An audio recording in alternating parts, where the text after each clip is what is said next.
I questioned an alien if he was a fallen angel, and his answer changed my belief. Picture yourself in the heart of rural Montana. It's nearly midnight. You're not searching for anything extraordinary, but something extraordinary is searching for you. The phone signal vanishes. The compass spins wildly, and the only illumination remaining is a violet glow that shouldn't exist. In that stillness before what logic cannot explain, Marcus was staring at the entity, and he posed a question that could shatter his entire worldview. Are you a fallen angel? The response didn't emerge from scripture or theology. It was a cold, precise observation about who truly controls the architecture of reality and what humanity's place is within it. What this being revealed will dismantle everything your belief system has constructed. If you're seeking truth rather than comfortable lies, hit that subscribe button and leave a like right now. It's your declaration that you're ready to receive this transmission. And for those who sense this is merely scratching the surface and require guidance for the spiritual expedition that's about to unfold, in the pinned comment you'll discover my book, Awakening to Your Sacred Nature. Awakening to Your Sacred Nature is material designed for those pursuing genuine depth. Now let's return to that night. Marcus Chun stood in the center of the gravel road, holding his phone overhead, attempting to capture any cellular signal. Nothing. The screen displayed only a frozen map and an error notification. It was approaching midnight, and he was completely disoriented in the barren hills of rural Montana. He surveyed his surroundings, only darkness, dried sagebrush, swaying in the icy wind, and that disturbing quietness that exists exclusively in places where no human should be at this hour. Marcus drew a deep breath, feeling the frigid air flood into his lungs, and walked back to his van. Worthless phone, he muttered, tossing his device onto the passenger seat. The emergency dispatch had arrived 45 minutes earlier. An automated message from the company's operations center. Critical electrical failure. Remote rural property. Address Highway 89, mile marker 112. Client waiting. No additional information. Marcus had quickly noted the address, collected his equipment bag, and departed. He needed this overtime work. The bills were accumulating, and midnight jobs paid triple rate. But now, after navigating increasingly narrow and isolated roads, after passing abandoned ranches and unmarked driveways, the phone simply ceased functioning. Marcus was alone in the middle of nowhere, with no concept of where to proceed. He restarted the engine and drove carefully down the gravel road, his headlights cutting through the blackness. There had to be some landmark, some structure, someone who could direct him. But all he encountered were empty pastures, weathered fences, and that massive sky filled with stars that seemed to devour any trace of civilization. Then something captured his attention. A light? It wasn't the warm light of a dwelling. It wasn't the soft amber of a porch lamp. It was something different, violet, pulsating, emanating from behind a ridge of land approximately 180 meters ahead on the right side of the road. Marcus decelerated, his brow furrowing. Perhaps it was a floodlight, some rancher working late, or perhaps a communications tower. That would explain the lost signal, some midnight maintenance. He steered the van toward the light, departing the main road onto a rough dirt trail. The tires bounced over loose gravel. The violet light intensified, more brilliant, pulsating at consistent intervals, as if it were breathing. Marcus halted the van at the crest of the ridge, and what he witnessed made his heart stop. In the depression below, positioned on level ground and circled by brush and boulders, there existed something that simply shouldn't be there. It was massive, metallic, circular at the foundation, but with an irregular superstructure at the apex, full of angles that seemed to challenge all architectural principles. Violet light pulsated from within the structure, seeping through fissures and openings, illuminating the surrounding terrain with an uncanny glow.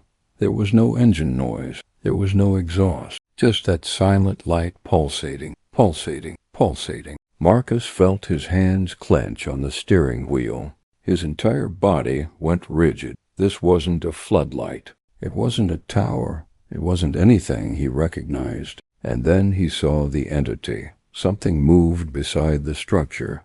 A silhouette, tall, lean, moving strangely, as if hovering slightly above the ground. The violet light partially illuminated the shape, but Marcus couldn't discern any details, only contours, something that wasn't human. His heart began racing wildly. Cold perspiration erupted on his forehead. Every instinct in his body screamed one word, flee. But Marcus didn't move, because in that moment, as he observed that thing move in the valley below, as the violet light pulsated and the silence pressed like lead, an old, profound memory surfaced from the depths of his consciousness. Something he had heard years ago in a small chapel from a pastor with a deep voice and a penetrating gaze. Fallen angels walk among us. They come to deceive, to possess, to destroy, and when you least expect it, they will be before you. Marcus swallowed hard. His hands were trembling now. He knew what it was, and he knew he should have remained home. Marcus Chun was not a content man, and he acknowledged it. At 54, he carried the burden of a life that seemed to have disintegrated piece by piece with nothing remaining to grasp. The divorce had occurred 6 years ago, but the wound was still fresh, hemorrhaging daily in his mind. It wasn't just the separation. It was the betrayal. It was the humiliation of discovering his wife had been involved with another man for months, while he worked double shifts to support his family. And worst of all, his daughter had chosen to stay with her. Emily, his only daughter, 23 years old. She hadn't communicated with Marcus in 4 years. Not a call, not a message, not even on his birthday. Marcus had tried initially. He'd called, messaged, even appeared at his ex-wife's house several times, but Emily always found an excuse not to be there or simply didn't respond. Eventually, Marcus stopped trying. Anger had grown like a cancer in his chest. Anger at his ex-wife. Anger at his daughter. Anger at God who had permitted everything to collapse. Marcus attended church every Sunday, prayed before meals, read the Bible occasionally, but God felt distant, as if on the other side of thick glass, listening but not responding. And then there was the fear. Marcus has always feared demonic possession. Ever since he was a child, hearing stories in church about evil spirits seizing control of people sent chills down his spine. As a teenager, he had recurring nightmares about shadows whispering his name, invisible hands grabbing him in the darkness. As an adult, the fear never disappeared. It just transformed. He believed aliens were fallen angels, demons in disguise, beings who came to deceive humanity, to prepare the ground for the apocalypse. Marcus had read articles, watched documentaries, heard pastors discuss it. It all made sense to him. Why would beings from other planets come to Earth? To help? No. To deceive, to possess, to destroy.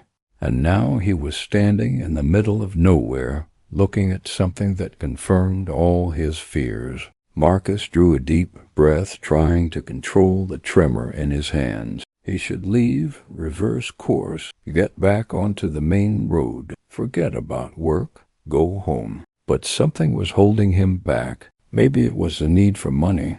Maybe it was curiosity. Or maybe it was something deeper, something he couldn't quite name. He looked at his phone. Still no signal. He looked down into the valley. The violet light continued to pulse. The entity still moved slowly near the metal structure. Marcus closed his eyes for a moment, trying to think clearly. His life was already destroyed, alone, divorced, with a daughter who wouldn't speak to him, working emergency midnight shifts because he needed every extra dollar to pay the bills. What else could go wrong? He opened his eyes and looked back down into the valley. No, this was different. This was supernatural, spiritual. This was the kind of thing that could destroy him in ways he couldn't even imagine. But at the same time, something inside him whispered, what if it was an answer? What if God had led him here for a reason? What if this was a test? Marcus shook his head, irritated with himself. What kind of test was this? God didn't test people by placing demons in their path. That was temptation. That was a trap. He put his hand on the ignition, ready to start the engine and drive away. But then the entity stopped moving, and slowly, very slowly, it turned towards Marcus. Even from a distance, even in the dim light, Marcus felt something, as if he were being observed, as if the thing knew he was there. His heart raced, sweat beaded on his temples. Every muscle in his body screamed for escape. But Marcus couldn't move because in that moment, as that entity watched him from the valley below, he realized something that terrified him even more than any demon or fallen angel. He realized that deep down a small part of him wanted to go down there, and that scared him more than anything else. Marcus sat back on his heels, processing what he was seeing. This was real, tangible. He could touch it. He could see it. He could understand the basics even without understanding the full technology. This wasn't a hallucination. It wasn't a trick of the light. It wasn't mind manipulation. This was a real spacecraft with a real electrical problem and a real alien being waiting for him to fix it. Marcus felt something shift inside him. It wasn't acceptance. Not yet. But it was recognition. The recognition that something profoundly impossible was happening, and he could no longer deny it. How did this happen? Marcus asked, mostly to himself, but looking in the being's direction. Overload, impact, manufacturing defect? He didn't expect an answer, and there wasn't one.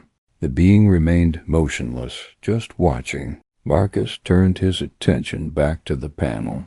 He grabbed his multimeter, a tool he'd used for decades to measure voltage, resistance, and continuity.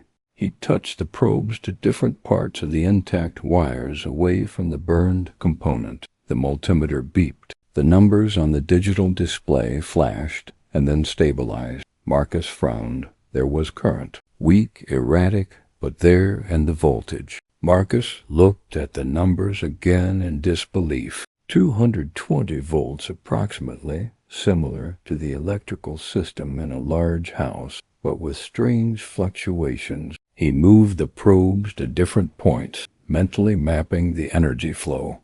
And the more he tested, the more he noticed something that simultaneously fascinated and terrified him. This made sense. Not completely, not in every detail, but the basic principles were understandable. There was a power source somewhere within the structure. There were circuits distributing that power.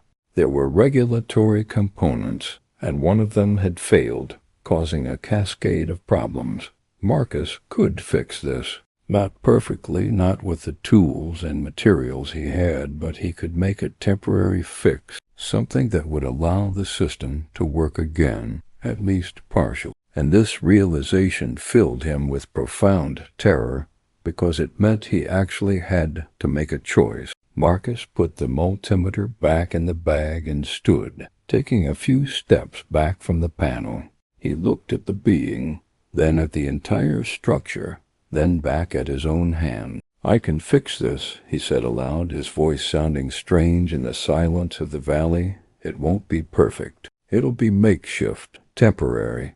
But it'll work well enough for you to do whatever you need to do." The being didn't respond, but Marcus felt something, a focused attention, as if every word he said was being weighed, evaluated. Marcus ran a hand through his hair, feeling sweat mix with the dust of the wind. "But if I do this, if I fix your craft, then I'm helping you. I'm choosing to help something I've been taught my whole life is evil. That is dangerous. That is," he stopped because the word stuck in his throat, demonic. But somehow looking at that, being standing there, silent, patient, non-threatening, the word didn't seem to fit anymore. Marcus stepped forward, facing the being directly. His voice was shaky but determined. "I need to know. Before I do anything, I need to know the truth." He drew a deep breath, feeling his heart hammer. "Are you a fallen angel?" The silence that followed seemed to stretch on for an eternity. The being just watched him, those large dark eyes fixed on him with no expression Marcus could interpret. And then, before any response could come, the violet light on the structure flickered more brightly for a moment, and then an entire section went dark completely. The low humming sound coming from inside the craft grew even fainter, almost inaudible, and the being wavered. It was subtle, just a small movement, as if its legs had given out for a split second. The being placed a hand on the side of the structure, as if needing support, and Marcus saw something that made him momentarily forget his question. The being was weakening. The craft was dying, and the being was connected to it somehow, not physically perhaps, but energetically, spiritually, in some way Marcus didn't fully understand, but he could feel it. If the craft died completely, the being would die too. Marcus felt something tighten in his chest. His question still echoed in the air, unanswered, but suddenly it seemed less important than the fact that something was dying before him.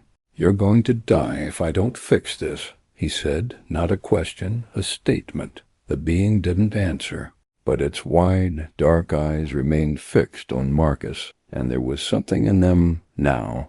It wasn't pleading, it wasn't manipulation, it was just acceptance. The acceptance of someone who had done all they could and was now in the hands of another. Marcus closed his eyes, feeling the weight of that responsibility settle on his shoulders like a massive boulder. His question was still unanswered, but did it matter anymore? He opened his eyes and looked at the being, then at the panel, then at his equipment bag on the ground. "What if I'm making the biggest mistake of my life?" Marcus whispered. "What if everything I believe is true, and I'm helping a demon? What if I'm damning myself?" The being didn't respond. It simply stood there, one hand on the structure for support, weakening with each passing moment. Marcus felt tears prick at his eyes. He wasn't a man who cried easily. He hadn't cried at his divorce. He hadn't cried when his daughter stopped talking to him. He hadn't cried through all the lonely nights and bitter days. But now, standing in this impossible moment, forced to choose between his beliefs and his compassion, he felt something break inside him. "I don't know what's right anymore," he said, his voice cracking. "I don't know what God wants. I don't know what I'm supposed to do. All I know is that you're dying and I can help. And maybe that's enough." Marcus wiped his eyes with the back of his hand, picked up his equipment bag, and walked back to the panel. He knelt down, opened the bag, and began sorting through his tools. "I'm going to fix this," he said quietly. "Not because I know it's right, not because I'm not afraid, but because I can't watch something die when I have the power to help, even if it costs me everything." The being slowly moved closer, not threatening, just observing. Marcus could feel its presence, could sense something that wasn't quite physical, but was undeniably there.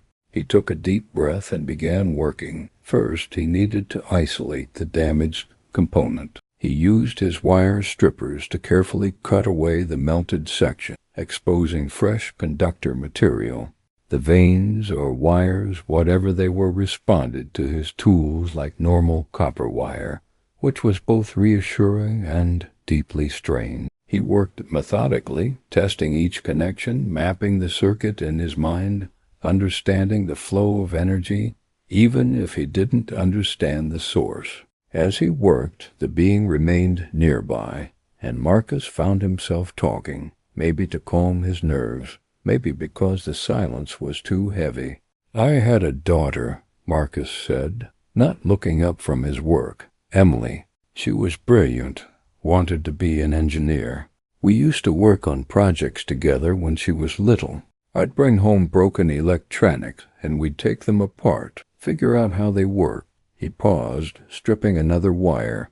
"I lost her in the divorce, not because she died, but because she chose her mother, chose to never speak to me again. I don't even know why.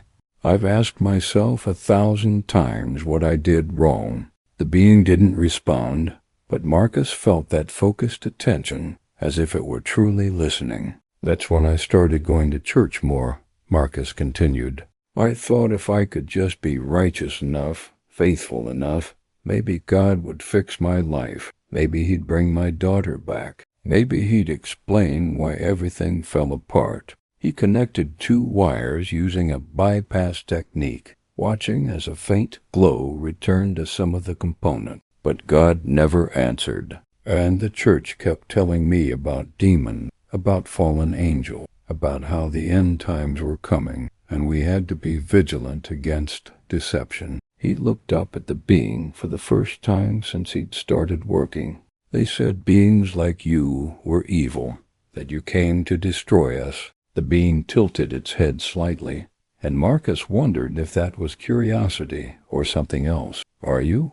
Marcus asked softly. "Are you here to destroy us?" For a long moment, nothing happened. Then, without sound, without movement of that thin line that might have been a mouth, Marcus heard it again. Not in his ears, but in his mind. "Not destroy.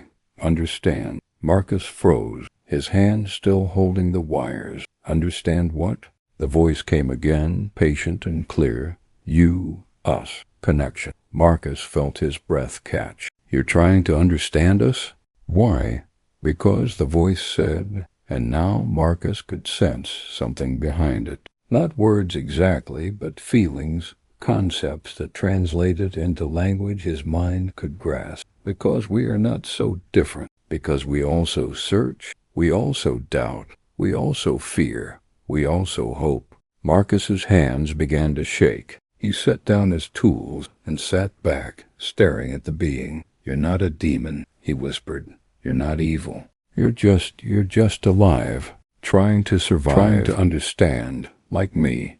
The being's large dark eyes seemed to reflect the violet light, and for the first time Marcus didn't see something alien and terrifying. He saw something familiar, something that carried its own pain, its own questions, its own loneliness. "I've been so wrong," Marcus said, tears flowing freely now, "about so much. I thought faith meant having all the answers.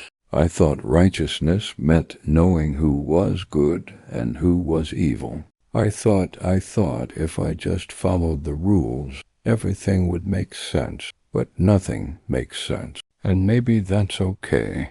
Maybe faith isn't about having answers. Maybe it's about making choices in the face of mystery." He'd picked up his tools again and returned to work with renewed purpose. The repair took another 15 minutes. Marcus used every trick he knew, improvising connections, creating bypass circuits, and reinforcing weak points with electrical tape and spare wire from his bag.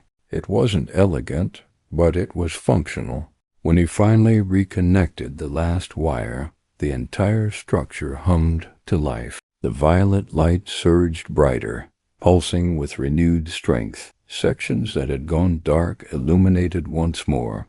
The sound that had been dying grew louder, stronger, more stable. Marcus stood up, wiping his hands on his pants, and stepped back to observe his work. The being moved closer to the panel, examining the repair, and then turned to Marcus. For the first time, the being raised both of its hands and placed them over its chest, in what could only be understood as gratitude. "Thank you," the voice said in Marcus's mind, and this time it carried warmth, genuine emotion. "You gave freely.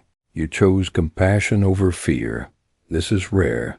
This is precious." Marcus felt something strange happening inside him. The fear that had gripped him all night was dissolving, replaced by something he hadn't felt in years: peace. Not the absence of questions, but the presence of acceptance. "I still don't understand," Marcus said. "I don't know what you are, where you're from, why you're here. I don't know if this was a test from God or just a random accident that put us in each other's path. And for the first time in my life, I think I'm okay with not knowing."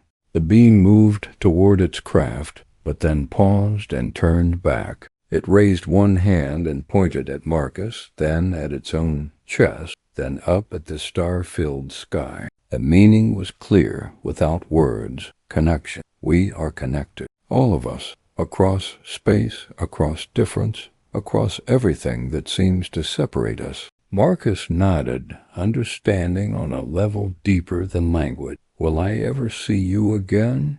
The being didn't answer with words. Instead, Marcus felt something, a gentle pressure in his mind, like a bookmark placed in the pages of his consciousness. "When you look up," the voice said, "you will remember, and you will know you are not alone. You have never been alone."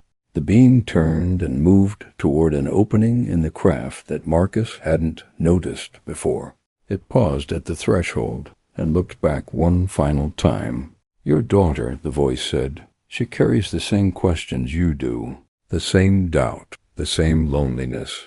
Perhaps now you can find each other again, not with answers, but with acceptance." And then the being was gone, disappearing into the craft. Marcus stood there, watching as the violet light pulsed faster and faster. The structure began to emit a low, thrumming sound that Marcus felt in his bones. He took several steps back, giving it space. Slowly, impossibly, the craft began to rise. There was no visible propulsion, no rockets, no engines, just a gentle lifting, as if gravity had simply decided to let go. It rose higher and higher, the violet light bathing the entire valley in its ethereal glow. Marcus watched, transfixed, as the craft accelerated upward faster and faster, until it was just a point of violet light among the stars, and then it was gone. Marcus stood alone in the dark valley, the only sound now the wind rustling through the sagebrush. He looked down at his hand, still dirty from the repair work. He looked at his equipment bag on the ground. He looked up at the stars, and for the first time in 6 years, Marcus Chun smiled. Not because he had answers, not because his pain had disappeared, not because his life was suddenly fixed, but because he had made a choice based on compassion rather than fear, on connection rather than separation, on hope rather than certainty. And in that choice he had found something more valuable than any answer could provide. He had found himself again. Marcus walked back to his van, loaded his equipment bag, and sat in the driver's seat. His phone suddenly chirped to life. Signal restored. GPS reactivated. A message from the company appeared. Customer called to cancel service. Issue resolved. Return to base. Marcus laughed, a genuine, full laugh that felt like medicine. Of course there was no emergency call. Of course he was meant to be here. He started the engine and began the long drive home. But his mind wasn't on the road. It was on his daughter, on the conversation he'd been too afraid to have for 4 years, on the possibility that maybe, just maybe, it wasn't too late to rebuild what had been broken. When Marcus finally arrived home as the sun was beginning to rise, painting the Montana sky in shades of pink and gold, he didn't go inside immediately. He stood in his driveway, looking up at the fading stars, and he spoke quietly. "Thank you," he said. not sure if he was talking to God, to the being, or to the universe itself. Thank you for the question I couldn't answer. Thank you for the fear I had to face. Thank you for reminding me that faith isn't about knowing.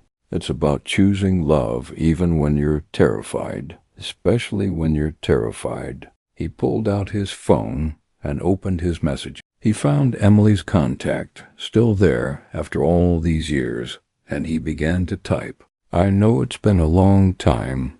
I know I don't have the right to ask, but I had an experience last night that changed me. I don't need you to forgive me. I don't need you to understand. I just need you to know that I love you. I always have, and if you ever want to talk, I'm here. No expectation, no demand. Just a father who finally learned that being right is worth nothing if you're alone. He hit send before he could second-guess himself. Marcus walked inside, exhausted but somehow lighter than he'd felt in years. He didn't know if Emily would respond. He didn't know what the future held. He didn't know if that being was an angel, a demon, or something entirely beyond human categories of good and evil. But he knew one thing with absolute certainty. He had asked the question, "Are you a fallen angel?" And in the absence of a direct answer, in the being's action, in its need, in its gratitude, in its message of connection, Marcus had found his answer. Not the answer he expected, not the answer he'd been taught to believe, but the answer that finally, after years of pain and isolation, set him free. The real question, he realized, was never about what the being was. The real question was about what Marcus would choose to be. Would he choose fear or compassion? Would he choose certainty or growth? Would he choose isolation or connection? And in that dark valley, faced with the impossible, Marcus had made his choice, and that choice had changed everything. Now, if you've made it this far in Marcus's journey, I want to speak directly to you. This story isn't just about an electrician and an alien in Montana. It's about every single one of us who has faced a moment where our beliefs collided with reality, where we had to choose between the comfort of certainty and the risk of growth. I want you to do something right now. Hit that subscribe button, not just because I'm asking, but because you're ready for content that challenges you, that makes you think, that doesn't give you easy answers, but instead gives you better questions. And here's what I really want from you. In the comments below, share your story. Have you ever had a moment where you questioned everything you believed? Have you ever chosen compassion over fear, even when it terrified you? Have you ever met something or someone that didn't fit into your categories of good and evil? This channel is a community of seekers, of people who aren't satisfied with comfortable lives, who want to dig deeper, who want to grow. Your story matters. Your experience matters. Share it below. Let's build something real here, something that helps all of us navigate this strange, beautiful, terrifying mystery we call existence. And if this story moved you, if it made you think, if it challenged something inside you, share this video. Send it to someone who needs to hear it. Because the truth is, we're all like Marcus in that valley. We're all standing in the dark, faced with impossible choices, trying to figure out what's real and what matters. And maybe, just maybe, we can help each other find our way. Thank you for being here. Thank you for listening. Thank you for being brave enough to question. I'll see you in the next video, and until then, keep looking up at the stars and remember, you are not alone. You have never been alone.